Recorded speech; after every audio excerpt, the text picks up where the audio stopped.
have some really shocking news to deliver. I like to switch things up. I know this is very unexpected.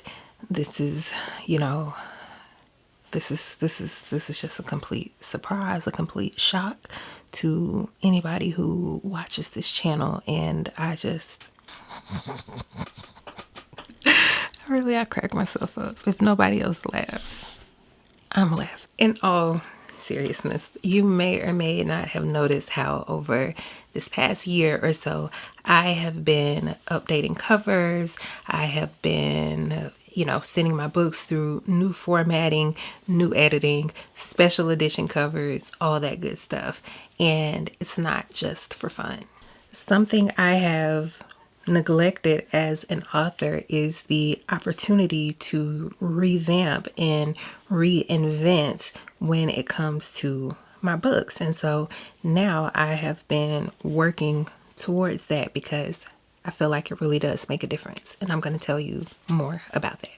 Several months ago, I was asked to participate in a conference for romance authors. I was asked to give a talk, and that talk that I decided to give, it actually happened a few weeks ago. And so now with that behind me, I feel like it's a good time for me to bring that information to the channel, because although a lot of my channel is me talking about my own work and all of that, another thing that's really important to me here on the channel is sharing the information that I've learned over my nearly a decade at this point of independent publishing. And this is one of those topics. The title of my presentation was Baby Got Backlist, which is not completely unfamiliar to you if you are an avid watcher of this channel. You've seen that before because it is what I use when I'm talking about books from my backlist. Now, yes, there's a nostalgia element to it that makes it fun when I talk about those books from my backlist, but nostalgia is not the only reason that I do that. I do that because it's also important to keep people engaged with the previous books in my catalog, also known as your backlist. Front list, as a contrast, would be or for any author, their more recent releases or their new and upcoming releases. That's front list. And often through that, the backlist kind of gets neglected because it's not as shiny, it's not as new, it's not as interesting. But if you want to write as a career, you cannot underestimate the importance of your backlist. And this is going to be a series, and throughout this series, I'm going to talk to you about different things in the backlist. But what I want to talk about today, because it's so heavy on my mind, because I just spent some time this morning working through some of it for a particular title that I'm not going to tell quite yet. I want to talk about repackaging. And I know that often readers do not like this, but only your existing readers don't like it. You're not repackaging for your existing readers. You're repackaging to attract new readers. When it comes to cover trends and stuff like that, all of that stuff is constantly changing. I know there's people who don't really like the new illustrated style of the covers for the Wright brothers and the Love Sisters books, but guess what? It's on trend right now. And I noticed, I didn't do a ton of pushing or anything like that, but I noticed the increase in sales once I made the switch to those covers, because that is what is on trend right now. That's what people are looking for. That's what people like. That's what's going to get those books in front of new readers. And I'm sorry, I know it's not fun, especially, the Wright Brothers covers, they were a little generic anyway, but those Love Sisters covers, those were beautiful. If I may say so myself, those vibrant colors and all of that. But I think the new covers are beautiful as well. They're just different, and they attract a different reader, a reader who is looking for that now. So if you have those books in your backlist that you want to attract new readers to, you want to pull them back into public attention and all of that, redesigning the covers, getting new covers, getting fresh covers, covers that fit current trends, or covers that maybe more fit those characters, or maybe a better cover that you could not afford at the time that the book first came out. Speaking of stuff that you could not afford before, it is also worth it to consider professional formatting or look into doing professional formatting, professional level formatting yourself.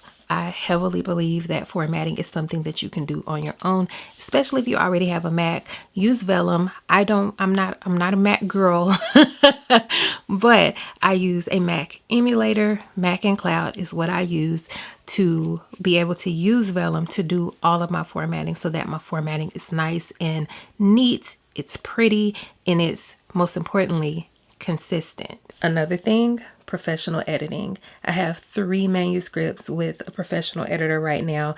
Manuscripts that at the time that I published them, I just kind of did my best. And my best was not enough. Just honestly, my best was not enough. And so now, as I'm going back, as I'm cleaning up, because I want to attract more readers, I want to put myself in front of people. But what I don't want is, as people are reading through my catalog, the feeling of embarrassment that I would have knowing that those books at the front of my catalog are not as well edited as they should be. They're not as well formatted as they should be. And maybe the covers, those covers are 8, 9, 10 years old. It's time for something new. It's time to switch it up. It's time to do something different. And that's not to say that you have to do that in order to promote your backlist. If you love what you have already, don't be worried about switching it up. If you've already got professional editing, you've already got really good formatting, you've already got a beautiful cover that you still love, please disregard. If it don't apply, let it fly. But if you're like me and have stuff that you haven't revisited for a while, go back to it and see what see what you can do with the knowledge that you have now. More of the knowledge about what looks good, about what is correct. Like even if there are plot changes that you need to make, even if there's pacing changes that you need to make, it's worth considering it because you are wanting to put that in front of a new reader. And even if it is your first book, your second book, your third book, whatever, and you're so many books down the line, someone who picks it up for the first time is still picking it up for the first time. And so you still want there to be a certain standard. By no means am I recommending that you rewrite a book. Don't do that. You work on the next thing. We are not rewriting books. We are correcting egregious errors that need to be corrected, though, if we come across them as we're going through our process of repackaging these books. As an indie author, every single new project that you put out is going to be a learning process. You're going to be picking up more. You're going to be developing your craft. You're going to be learning more. You're going to be figuring this thing out, figuring out what you're doing. I want to say almost 90 titles at this point. A lot of those, and when I say a lot, I do mean a lot of those, do not meet my standard for the level of editing that I would like them to have, the formatting that I would like them to have, and yes, even the covers. I'm sorry if you are one of my OG fans. That's the first cover, that's the cover that the book had when it first pulled you into me, and I appreciate that so much. But there has to be evolution, there has to be growth, there has to be change. And if you want to be successful as an indie, you cannot be afraid of that change. So, like I said, we will be talking more about this topic, more about the importance of building out your backlist, why it matters, practical things like today about doing it. I'll probably take you guys along with me as I redesign some of these covers, show you guys what vellum looks like as I work through some of this formatting, talk about ways to maximize your back matter so that your books are selling themselves as readers revisit you, or as you attract new readers to those old titles, making sure that the books are selling themselves as you go along.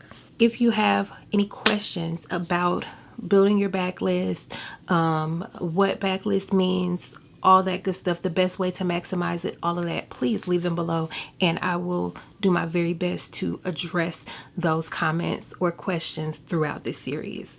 As always, thank you so much for watching, and I hope you have an amazing day. Bye.